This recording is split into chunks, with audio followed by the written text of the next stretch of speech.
People have used all sorts of cruel words to curse him, even calling him Wacko Jacko. Yet he won 26 American Music Awards and was recognized by Guinness World Records as the greatest artist in history. He donated $300 million to charity, making him the artist with the largest personal donations worldwide, and supported 39 charitable foundations independently. His name was Michael Jackson, a man who created a legendary era in pop music, breaking racial barriers that once dominated the industry.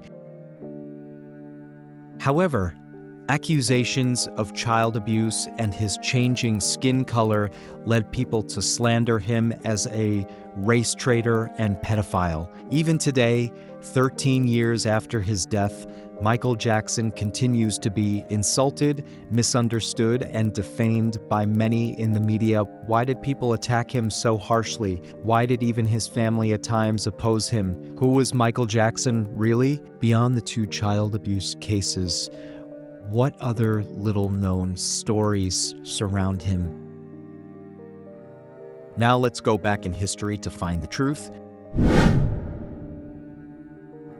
Michael Jackson, born in 1958 in a working-class family in Indiana, was the seventh child in his family. From an early age, Jackson displayed an extraordinary talent for music. At the age of 5, he sang "Climb Every Mountain" during a school performance in 1963. His powerful voice captivated the audience, who were amazed that such a young child could sing with such energy and near-perfect pitch. This performance marked Jackson's official entry into his family's band, and he began participating in various competitions. Jackson's father frequently brought him and his 4 brothers to perform in local African American clubs and night spots, gradually expanding their performances to cover a wider circuit. During this time, Michael became deeply inspired by soul singer James Brown. Learning Brown's musical style and dance moves, it would profoundly influence Jackson's development as an artist. One day, after watching young Michael sing along to one of James Brown's songs, his father, Joe Jackson, decided to make him the lead singer of the family band. Though Michael achieved fame at a young age, he was deeply fearful of his father. In his autobiography, Moonwalk, he wrote about frequently enduring beatings, which left him feeling hurt and sad. Sometimes he would try to fight back, but this only led to harsher punishment. These painful experiences inflicted lasting emotional scars on him. The Jackson 5, as the family band was known, became highly successful, even earning the nickname the Black Beatles and eventually gaining a place in the Rock and Roll Hall of Fame. This marked the beginning of Michael Jackson's career and the onset of his inner struggles. As he grew older, Jackson felt he had outgrown performing kiddie rock music. He wanted his music to transcend racial barriers and reach a broader audience. In 1979, Jackson released the album Off the Wall with High Hopes, but it only earned him 1 Grammy. Frustrated, he vowed to create an album that would astonish the world. In 1982, Thriller was released, winning him 7 Grammy Awards and becoming the best-selling album in history, leaving an indelible mark on the evolution of pop music. Michael Jackson proved through his accomplishments what it truly meant to be a global superstar.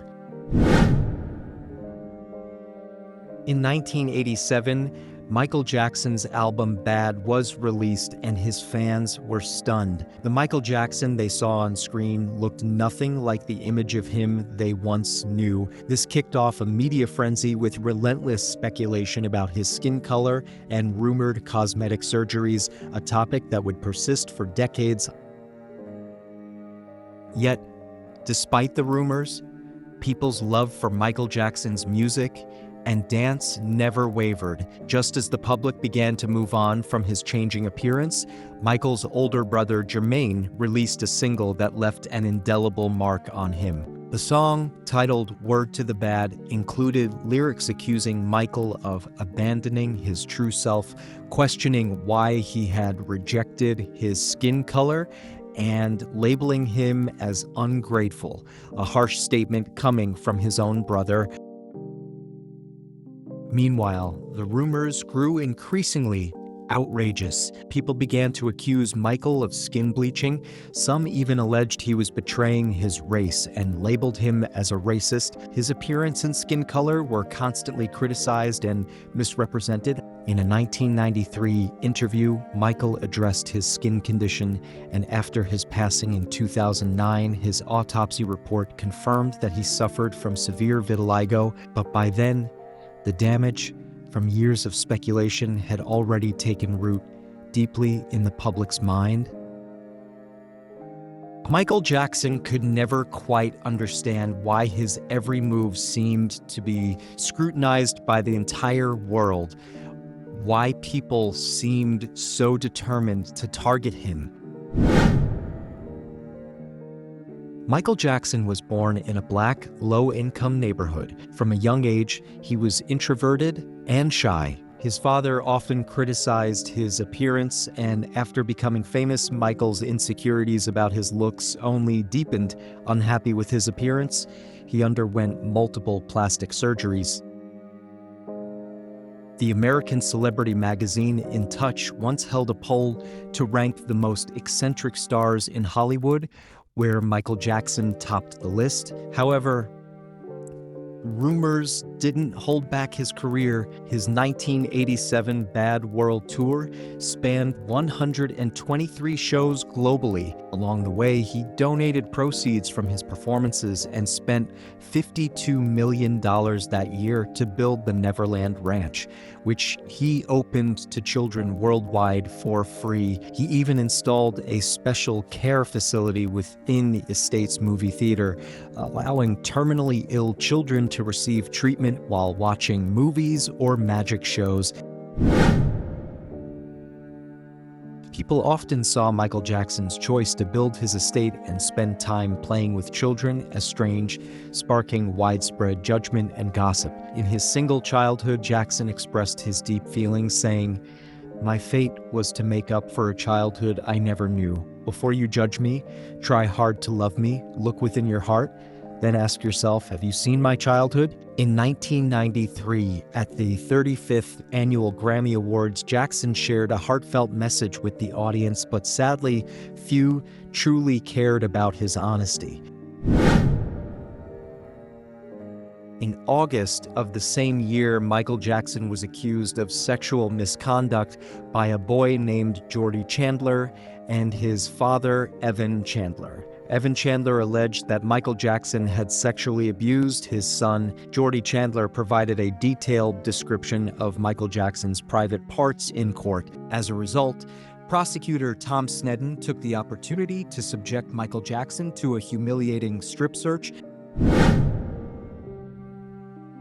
When you start making money, some people notice and see an opportunity for profit. They want to share, and some are willing to go to extreme lengths to get it. So don't be overly generous with others, especially if they lack boundaries. When people get too used to your kindness, they may start taking it for granted, pushing further and further.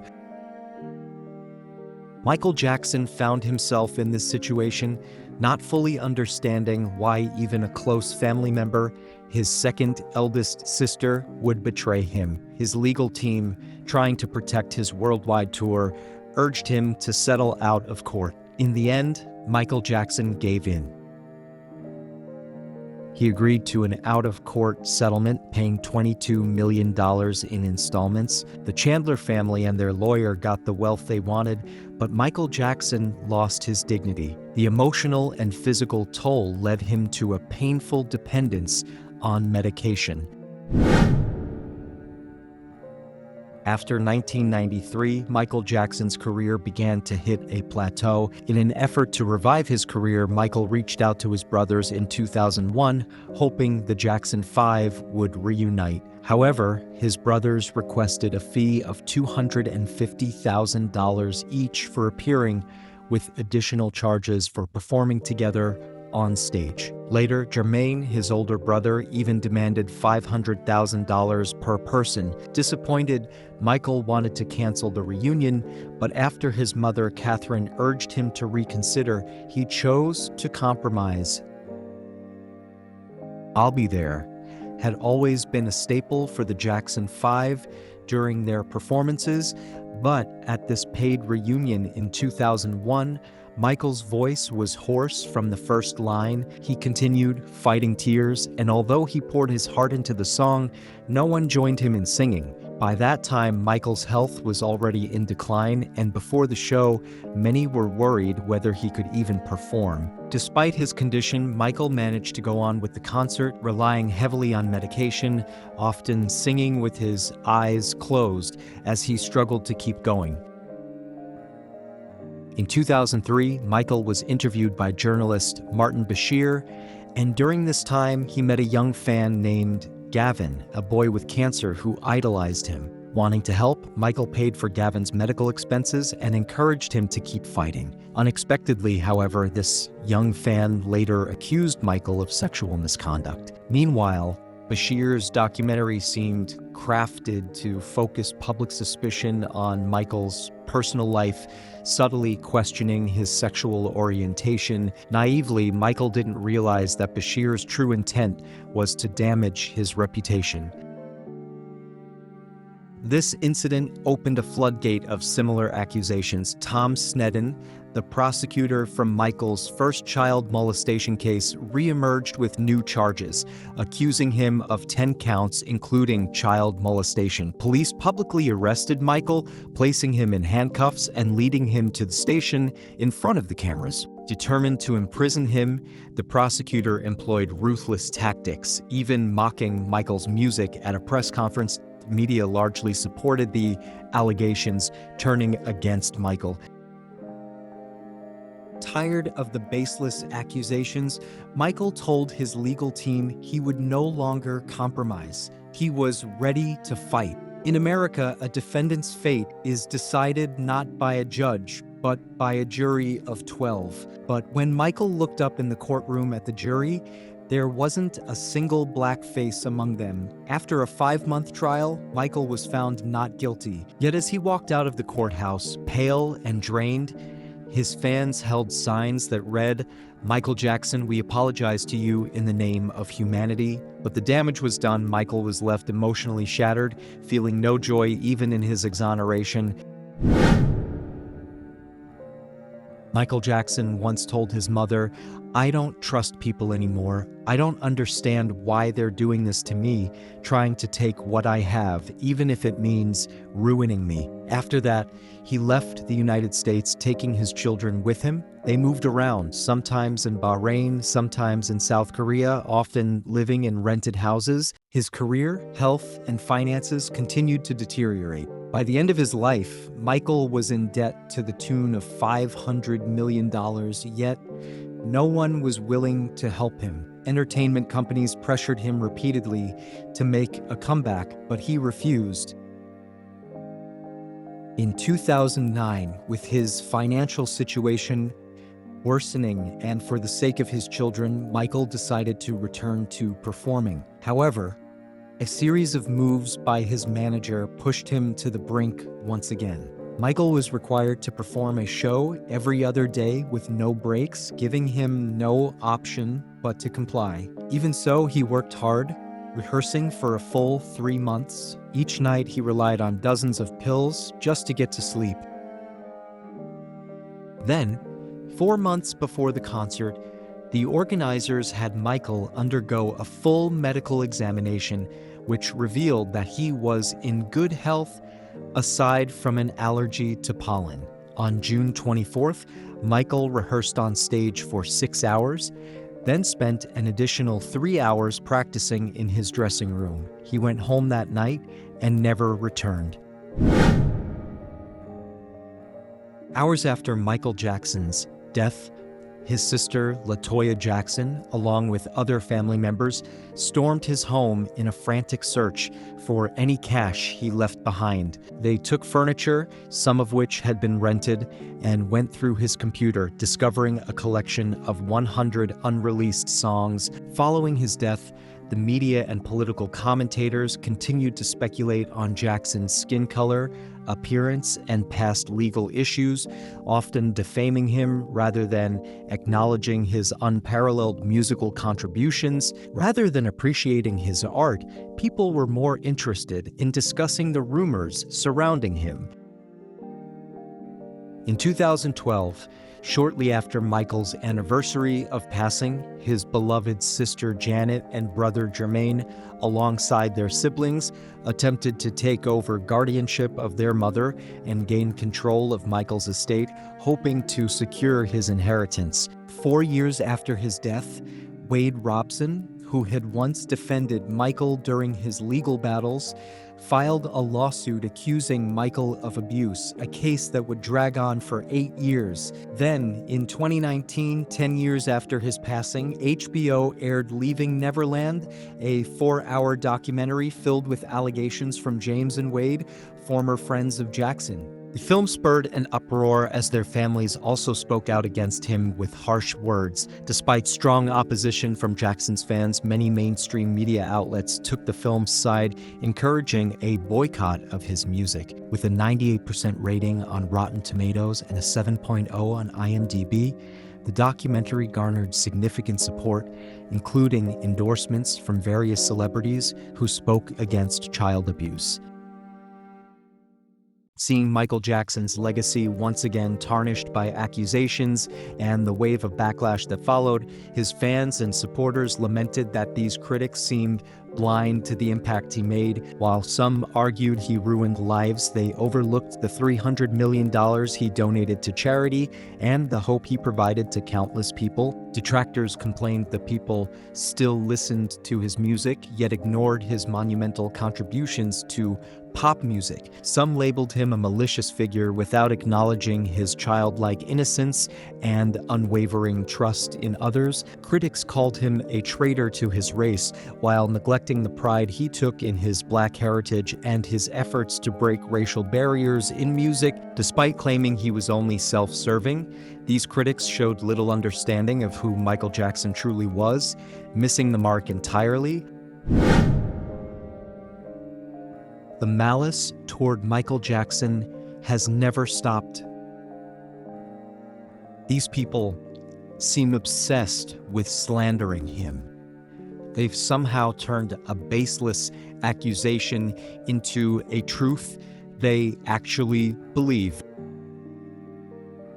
In 2020, the BBC aired a documentary titled The Real Michael Jackson, which sought to tarnish his image. At the end of the documentary, it openly labeled Michael Jackson as a pedophile. Once again, public opinion was torn in half. It has been 14 years since Michael Jackson's passing. His era has long since ended. I've asked many people around me, and they all respond, "Oh, Michael Jackson, isn't he the one who bleached his skin?" They can't seem to understand why he was so beloved. Many rumors about Michael Jackson are deeply ingrained in people's memories. As time passes, more and more people will forget the figure who once dazzled on stage, singing and dancing his heart out. They won't know the legend he created, and they won't feel the passion he brought to the world during his prime. That's why I made this video. I want more people to know that beyond being a great artist, he was also a good person. I hope that one day when people talk about Michael Jackson, they won't say he bleached his skin and betrayed his race or accuse him of being a pedophile. Instead, I hope they'll say he was a great human being.